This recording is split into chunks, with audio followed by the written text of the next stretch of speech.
ನಮಸ್ತೆ ಎಲ್ಲರಿಗೂ. ಇವತ್ತಿನ ವಿಚಾರ ಏನಂದರೆ, ಮಹೇಶ್ ಶೆಟ್ಟಿ ತಿಮರುಡಿಯವರ ಗಡೀಪಾರು ಆದೇಶಕ್ಕೆ ಒಂದು ತಡೆಯಾಜ್ಞೆ ಬಂತು ಹೈಕೋರ್ಟಿಂದ. ಈ 2 ದಿವಸ ಮೊದಲು ನಾನು ವಿಡಿಯೋ ಮಾಡಿ ಹೇಳಿದೆ.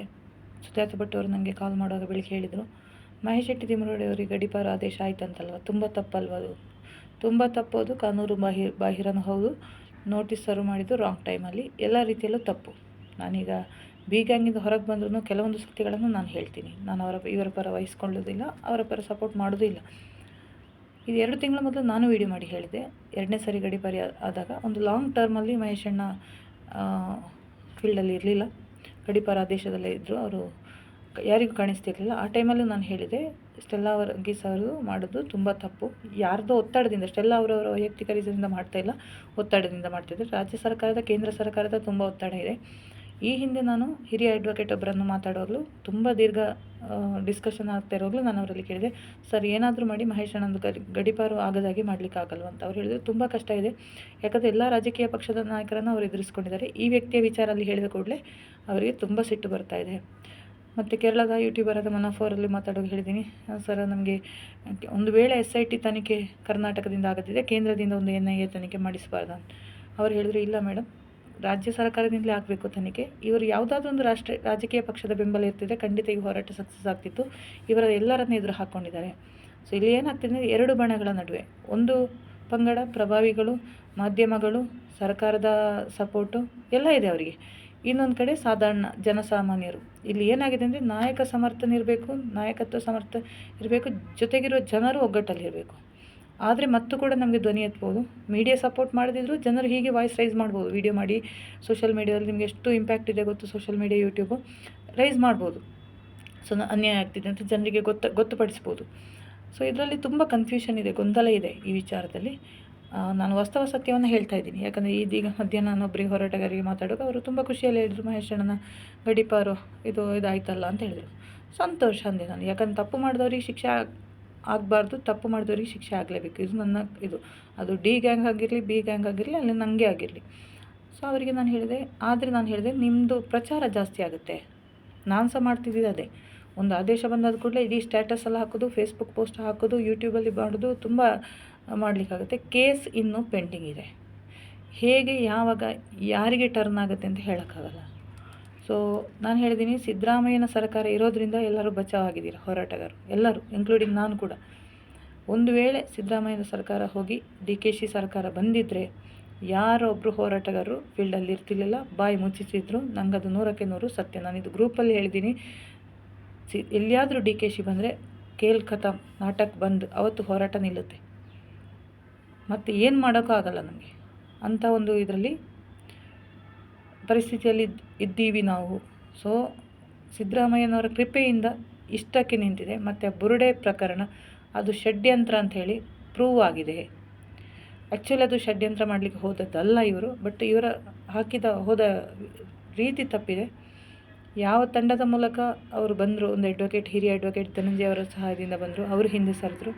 ಯಾಕಂದರೆ ಇಲ್ಲಿ ತುಂಬ ಗೊಂದಲಗಳಾಯಿತು. ಅದು ತುಂಬ ಇದೆ, ದೊಡ್ಡ ವಿಚಾರ. ನಾನು ಅದರ ಬಗ್ಗೆ ವಾಸ್ತವ ಸತ್ಯ ತಿಳ್ಕೊಳ್ಳದೆ ಮಾತಾಡೋದಿಲ್ಲ. ಬಟ್ ಇವತ್ತಿನ ಒಂದು ವಿಚಾರ ನಾನು ಹೇಳ್ತೀನಿ, ಅತಿಯಾಗಿ ಪಬ್ಲಿಸಿಟಿ ಮಾಡಿದರೆ ಕೇಸ್ ಇನ್ನೂ ಮುಗ್ದಿಲ್ಲ. ನೀವು ರುಚಿಗೆದ್ದು ಸ್ಟೆಲ್ಲಾ ಮೇಡಮ್ ಅಗೇನ್ಸ್ಟ್ ಕಂಪ್ಲೇಂಟ್ ಇದು ಏನಾದರೂ ಮಾತಾಡಿ, ಅವರು ಒಬ್ಬರು ಸರ್ಕಾರದ ವ್ಯಕ್ತಿ ಏನಾದರೂ ಕಮೆಂಟ್ ಹಾಕಿ ಅವರ ಬಗ್ಗೆ ವಿಡಿಯೋ ಮಾಡಿ ಅವರು ಇನ್ನೂ ಕೇಸ್ ಹಾಕೋದು, ಉಳಿದವರಿಗೆ ಕೇಸ್ ಹಾಕೋದು, ಮತ್ತು ಇದು ತೊಂದರೆ ಆಗುತ್ತೆ ಹೋರಾಟಕ್ಕೆ. ಕೇಸು ಇನ್ನೂ ಮುಗಿದಿಲ್ಲ, ಅದರಿಂದ ವಿಚಾರಣೆ ಹಂತ ಇನ್ನೂ ಇದೆ ಕೋರ್ಟಲ್ಲಿ. ಅಷ್ಟು ಬೇಗ ಅವರು ತಾತ್ಕಾಲಿಕವಾಗಿ ತಡೆಯಾಜ್ಞೆ ಕೊಟ್ಟಿದ್ದಾರೆ. ಇನ್ನೂ ತುಂಬ ಅಡ್ವೊಕೇಟ್ಸು ಆ್ಯಕ್ಚುಲಿ 2ನೇ 3ನೇ ಸಲ ಹೋಗಿದ್ದೇ ತಪ್ಪು. ನಾನೀಗ ಅಂಬಿಕಾ ಮೇಡಮ್ ಅವರ ಪೋಸ್ಟ್ ನೋಡಿದೆ, ಕಂಪ್ಲೀಟ್ ರದ್ದು ಮಾಡಲಿಕ್ಕೆ ಅಡ್ವೊಕೇಟ್ ವಾದ ಮಾಡಬೇಕಿತ್ತು. ಅದು ಅಡ್ವೊಕೇಟಿಗೆ ಗೊತ್ತಿರಬೇಕಿತ್ತು, ಇಲ್ಲಾಂದರೆ ಗೊತ್ತಿಲ್ಲದಿದ್ದರೆ ಹಿರಿಯ ಅಡ್ವೊಕೇಟ್ಗಳಲ್ಲಿ ಕೇಳಬೇಕಿತ್ತು. ನಾನು ಹೇಳ್ತಾ ಇರೋದು, ಹಿರಿಯ ಅಡ್ವೊಕೇಟ್ ನಮಗೆ ತುಂಬ ಹೆಲ್ಪಿಗೆ ಬಂದಿದ್ದಾರೆ. ಅವರನ್ನೆಲ್ಲ ಕಡೆಗಣಿಸಿ ಒಬ್ಬ ಲೋಕಲ್ ಅಡ್ವೊಕೇಟನ್ನು ತಗೊಂಡು ಹೈಕೋರ್ಟಲ್ಲಿ ಚರ್ಚೆ ಮಾಡಿದರೆ ಹೀಗೇನೇ ಆಗೋದು. ಯಾರು ದೊಡ್ಡವರು ನಮಗೋಸ್ಕರ ಸಹಾಯಕ್ಕಾಗಿ ಬಂದರೂ ಅವರ ನೆರವನ್ನು ನೀವು ತಗೊಳ್ಬೇಕಿತ್ತು. ಆಗಿದ್ದಾಗಿದೆ. ಇನ್ನು ಅದರ ಬಗ್ಗೆ ಅತಿಯಾಗಿ ಪ್ರಚಾರ ಮಾಡೋದು, ಅತಿಯಾಗಿ ಮಾತಾಡೋದು, ತುಂಬ ಖುಷಿ ಪಡೋದು, ಎಲ್ಲೆಲ್ಲ ಯಾವಾಗೆಲ್ಲ ಈ ಹೋರಾಟಗಾರರು ತುಂಬ ಖುಷಿ ಪಟ್ಟಿದ್ದಾರೆ, ನೆಕ್ಸ್ಟ್ ಮೊಮೆಂಟು ಅಲ್ಲಿ ಅವರಿಗೆ ತೊಂದರೆ ಆಗಿದೆ. ನಾನು ಫಸ್ಟಿಗೆ ಹೇಳಿದೆ, ಇದೇ ಗಣೇಶ್ ಉಜಿರೆ ಅವರಿಗೆ, ಮಹೇಶ್ ಅಣ್ಣನ ಜೊತೆಗಿರುವ ಹುಡುಗ, ಅವರು ನನ್ನ ಕೇಸಿಗೆ ಬೆಳ್ತಂಗಡಿಯಲ್ಲಿ ಬರೋವಾಗ ಹೇಳ್ತಿದ್ದೆ, ಸುಪ್ರೀಂ ಕೋರ್ಟಿಗೆ ಹೋಗೋ ಮೂಮೆಂಟ್ ಎಲ್ಲವೂ ಕೂಡ ಗೌಪ್ಯವಾಗಿರಬೇಕು. ಯಾಕಂದರೆ ತಮ್ಮ ಬಾಯಿಂದಲೇ ಬರುವ ವಿಚಾರಗಳು ಉಳಿದ ಪಕ್ಷಕ್ಕೆ, ಅಪೋಸಿಟ್ ಪಾರ್ಟಿಗೆ ಅದು ಗೊತ್ತಾಗುತ್ತೆ ಇವರ ಮೂಮೆಂಟ್ ಹೇಗೆ ಅಂತ. ಇದು ನನ್ನ ವಿಷಯದಲ್ಲ ಹಾಗೆ. ನನಗೆ ಇತ್ತೀಚೆಗೆ ಒಬ್ಬರು ಹೇಳಿದರು, ನೀವು ಪೊಲೀಸ್ ಸ್ಟೇಷನ್ಗೆ ಹೋಗೋ ವಿಚಾರ ಎಲ್ಲ ಓಪನ್ ಆಗಿ ಹೇಳ್ತೀರಾ, ಸೊ ಆಪೋಸಿಟ್ ಪಾರ್ಟಿಯವರಿಗೆ ಅದು ಈಸಿ ಆಗುತ್ತೆ, ಅವರು ಹೋಗೋದೇ ಕ್ಲೋಸ್ ಮಾಡ್ತಾರೆ ಇನ್ಫ್ಲುಯೆನ್ಸ್ ಮಾಡಿಕೊಂಡು. ಇದು ನನ್ನ ಒಂದು ನೆಗೆಟಿವ್ನೆಸ್. ನನಗೀಗ ಅರ್ಥ ಆಯಿತು ಎಲ್ಲವನ್ನೂ ಗೌಪ್ಯವಾಗಿ ಮಾಡಬೇಕು ಅಂತ. ಸೊ ಅದೇ ವಿಚಾರವನ್ನು ನಾನು ಹೇಳ್ತಾ ಇದ್ದೀನಿ, ಯಾವುದೇ ವಿಚಾರ ಇದ್ದರೂ ಗೌಪ್ಯವಾಗಿ ಮಾಡಬೇಕು. ಇಲ್ಲಿ ಹೋರಾಟದಲ್ಲಿ ಫೇಲಿಯರ್ ಆಗಿದ್ದು ಹೌದೇ, ಒಂದು ಸಮರ್ಥ ನಾಯಕತ್ವನಿಗೆ ಎಲ್ಲ ಜನಗಳನ್ನು ಒಟ್ಟು ಮಾಡುವ ಒಂದು ಇದಿರಲಿಲ್ಲ. ಒಂದು ಜಗಳ ಬಂದಾಗ ಒಂದು ಇಂಟರ್ನಲ್ಲಿ ನನ್ನ ವಿಷಯದಲ್ಲಿ ಆಗಿದ್ದದೆ. ಒಂದು ಸಣ್ಣ ವಿಚಾರವನ್ನು ತಗೊಂಡು ನನ್ನದೇ ಟೀಮ್ನವರು ನನಗೆ ಟಾರ್ಗೆಟ್ ಮಾಡಿದ್ರು, ಎಲ್ಲರೂ ನನ್ನ ಅಗೇನ್ಸ್ಟ್ ನಿಂತರು. ಒಂದು 2-3 ಜನ ಬಿಟ್ಟರೆ ಬಾಕಿ ಎಲ್ಲರೂ ನನ್ನ ಅಗೇನ್ಸ್ಟ್ ನಿಂತರು. ಸ್ವಾಭಾವಿಕವಾಗಿ ನಾನು ರೊಚ್ಚಿಗೆದ್ದೆ. ನಾನು ಹಿಂದೆ ಸರಿಯುವ ವ್ಯಕ್ತಿ ಅಲ್ಲ. ನನಗೆ ಯಾವತ್ತು ನನ್ನ ಒಬ್ಬರಿಂದ ಸಹಾಯ ಸಿಕ್ಕಿಲ್ಲೋ ಅವರ ಅಗೇನ್ಸ್ಟ್ ನಾನು ನಿಂತೆ. ಅದನ್ನು ಇನ್ನೊಂದು ಪಾರ್ಟಿಗೆ ನಾನು ಡೀಲ್ ಆಗಿದ್ದೀನಿ ಅಂತ ಮಾಡಿದರು, ಖಂಡಿತ ಇಲ್ಲ. ನಾನು 2 ಪಾರ್ಟಿಗೂ ಸೇರಲ್ಲ. ಇಲ್ಲಿಂದ ಹೆಲ್ಪ್ ಸಿಗೋದಿಲ್ಲ, ಅಲ್ಲಿಗೆ ಸ್ವಾಭಾವಿಕವಾಗಿ ನಾನು ಹೋಗೋದು ಸಹಜ.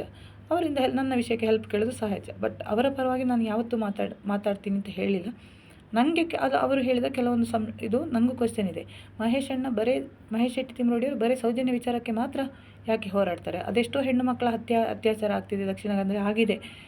ತುಂಬ ಪ್ರಕರಣಗಳಿದೆ. ಅಕ್ಷತಾ, ಕಾವ್ಯ ಪೂಜಾರಿ, ಮೂಡುಬಿದ್ರೆ ಅಳುವಸಲ್ಲಿ ಎಷ್ಟು ಆಗುತ್ತೆ ಆತ್ಮಹತ್ಯೆಗಳು. ಇದರ ಹಿಂದೆಲ್ಲ ಯಾಕೆ ಹೋರಾಟ ಮಾಡ್ತಿಲ್ಲ? ಸೊ ಮಹೇಶ್ ಶೆಟ್ಟಿ ತಿಮ್ರೋಡಿಯವರಿಗೆ ವೀರೇಂದ್ರ ಹೆಗ್ಡೆಯವರ ಮೇಲಿರುವ ವೈಯಕ್ತಿಕ ದ್ವೇಷ ತೀರಿಸಲಿಕ್ಕೆ ಸೌಜನ್ಯ ಹೋರಾಟವನ್ನು ತಂದ್ರ ಗೊತ್ತಿಲ್ಲ. ಅದು ನನಗೆ ಇನ್ನೂ ಕ್ವೆಶ್ಚನ್ ಮಾರ್ಕ್ ಆಗಿದೆ. ಮತ್ತು ಗಿರೀಶ್ ಮಟ್ಟಣ್ಣನವರು ಧರ್ಮಸ್ಥಳದ ಆಸ್ತಿ ನೋಡಿ ಇದು ಪಟ್ರ, ಅದಕ್ಕೋಸ್ಕರ ಇಬ್ಬರು ಹಿಡ್ಕೊಂಡು ಬಂದ್ರ, ಅದು ಕ್ವೆಶ್ಚನ್ ಮಾರ್ಕ್ ಇದೆ. ಯಾಕಂದರೆ ನಾನು ಕೇಳಿದ ಪ್ರಕಾರ ಈ ವ್ಯಕ್ತಿ ಮೊದಲು ಧರ್ಮಸ್ಥಳದ ಪರವಾಗಿ ಇದ್ದ ವ್ಯಕ್ತಿ. ಕಾವಂದರನ್ನು ವೀರೇಂದ್ರ ಹೆಗ್ಡೆ ಮತ್ತು ಯಡಿಯೂರಪ್ಪನ ಜೊತೆ ಸೇರಿ ಅವ್ರ ಜೊತೆ ಏನೋ ಒಂದು ಬಿಸ್ನೆಸ್ ಮಾಡೋಕ್ಕೆ ಹೇಳಿ ಸ್ವಲ್ಪ ಅಮೌಂಟ್ ಡಿಮ್ಯಾಂಡ್ ಮಾಡಿದಂತೆ. ವೀರೇಂದ್ರ ಹೆಗ್ಡೆ ಅವರು ಕೊಡಲ್ಲ ಅಂದರು. ಸೊ ಅಲ್ಲಿದ್ದು ಆಗು ಹೋಗುಗಳನ್ನೆಲ್ಲ ತಿಳ್ಕೊಂಡು ಬಂದು ಹೊರಗೆ ನಿಂತು ಇನ್ನು ಡೀಲ್ ಆಗಲಿಕ್ಕೆ ನೋಡುವ, ಸ್ವಲ್ಪ ಅಮೌಂಟ್ ಕೊಟ್ಟರೆ ನಾನು ಹೋಗ್ತೀನೋ, ಹಾಗೊಂದು ವಿಚಾರವನ್ನು ಕೇಳಿ ಬಂತು. ಯಾವುದಕ್ಕೂ ಸತ್ಯ ನಮಗೆ ಗೊತ್ತಿಲ್ಲ, ಅದರ ಬಗ್ಗೆ ಹೇಳಬಾರ್ದು. ಸೊ ಇದೆಲ್ಲ ಕ್ವೆಶ್ಚನ್ಸ್ ಇರುವಾಗ ನನಗೂ ಗೊಂದಲ ಆಗ್ತಿದೆ. ಮತ್ತಿನ್ನೊಂದು, ಅವರು ಪದೇ ಕೇಳ್ತಾ ಇರೋದು ಸಂತೋಷ್ ರಾವ್ ಬ್ರೈನ್ ಮೇಪಿಂಗ್ ಮಾಡಿಸಿ. ನಾನು ಹೇಳ್ತಾ ಇರೋದು ಅಷ್ಟೇ, ಮಾಡಿಸಿ. ಸಂತೋಷ್ ರಾವ್ ತಪ್ಪಾದರೆ ಸಂತೋಷ್ ರಾವ್ ಬ್ರೈನ್ ಮೇಪಿಂಗಲ್ಲಿ ಏನಾದರೂ ರಿಪೋರ್ಟ್ ಸಿಗಲಿ. ಹಾಗಂತ ಆ 3 ವ್ಯಕ್ತಿಗಳಿದ್ದಾರಲ್ಲ, ಅಲ್ಲಿ 3 ಚಾರ್ಜ್ ಶೀಟಲ್ಲಿ 3 ಶಂಕಿತ ಆರೋಪಿಗಳು ಅಂತ, ಅವ್ರದ್ದು ಬ್ರೈನ್ ಮೇಪಿಂಗ್ದು ರಿಪೋರ್ಟ್ ಎಲ್ಲಿಯೂ ಕೊಟ್ಟಿಲ್ಲ ಅಂತಲೇ ಅದನ್ನು ತರಿಸಿ. ಸೊ ಒಂದು ಜಡ್ಜ್, ನ್ಯಾಯಾಲಯ, ಇದೆಲ್ಲ ನಾವು ಮಾಡಬೇಕಾದ ಕೆಲಸ ಅಲ್ಲ. ನ್ಯಾಯಾಲಯದಲ್ಲಿ ಅವರು ಅಡ್ವೊಕೇಟ್ಸು ಚರ್ಚೆ ಮಾಡಿ ಪರಸ್ಪರ ವಾದ ಮಾಡಿ ಗೆಲ್ಲಬೇಕು, ಸತ್ಯ ಗೆಲ್ಲಬೇಕಷ್ಟೇ. ಕಾನೂನು ವ್ಯವಸ್ಥೆಯಲ್ಲಿ ನ್ಯಾಯ ಸಿಗಬೇಕು, ಇದಷ್ಟೇ ನಮ್ಮ ಆಗ್ರಹ. ಅದು ಬಿಟ್ಟು ನಾವು ಅವನು ಸರಿ ಇಲ್ಲ, ಅವನು ಮಾಡಿದ್ದು ಇವನು ಮಾಡಿದ್ದು ಅಂತ ಇದೆಷ್ಟು 1 ವರ್ಷ 2 ವರ್ಷ ಅಲ್ಲ, ಸುಮಾರು 14 ವರ್ಷ ಜನರಿಗೆ ಏನಂದರೆ ಒಂದು ಇರಿಟೇಷನ್ ಆಗಿಬಿಟ್ಟಿದೆ, ಗೊಂದಲ ಆಗಿಬಿಟ್ಟಿದೆ. ಅಯ್ಯೋ ವಿಚಾರ ಬೇಡನೇ ಬೇಡ ಅಂತ ನನ್ನಲ್ಲಿ ಕೇಳುವಾಗ ನನ್ನಲ್ಲಿ ಮಾತಾಡಲೇಬೇಡಿ ಅಂತೀನಿ. ಸೌಜನ್ಯ ನ್ಯಾಯ ಸಿಗುತ್ತೆ, ನನಗೆ ಗೊತ್ತೇ ಇಲ್ಲ, ನಾನು ಆ ವಿಷಯಕ್ಕೆ ಇಲ್ಲ ಅಂತೀನಿ.